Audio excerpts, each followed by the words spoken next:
Aussi que cet ouvrage pourrait être l'évangile de Barnabé, un texte dans lequel Jésus citerait l'avènement du prophète Mahomet.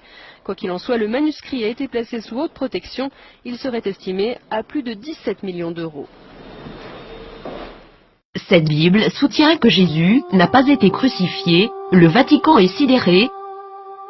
Cette Bible a été découverte et gardée secrète en 2000 et contient l'évangile de Barnabé, un disciple du Christ, qui soutient que Jésus n'a pas été crucifié, qu'il n'était pas le Fils de Dieu, mais bien un prophète.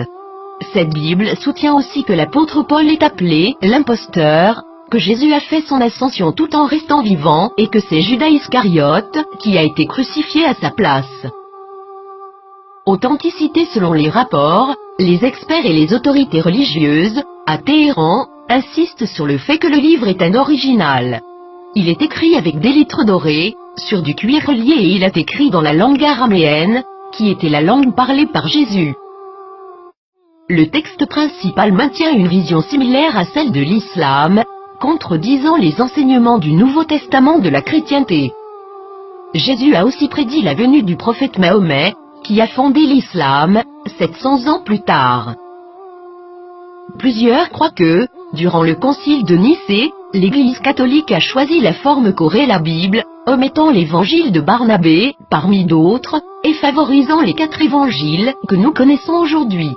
De nombreux textes bibliques ont commencé à faire surface depuis ce temps, incluant ceux de la Mère Morte et les évangiles gnostiques, mais cette Bible semble tout particulièrement inquiéter le Vatican. Qu'est-ce que cela signifie pour les religions chrétiennes et ses adeptes? Quelque chose d'inconfortable. Le Vatican a demandé aux autorités turques de pouvoir examiner le contenu du livre. Maintenant que ce livre a été découvert, accepteront-ils cette preuve? La nieront-ils? L'appelleront-ils un mensonge musulman, comme l'a fait le magazine Truth en 2000?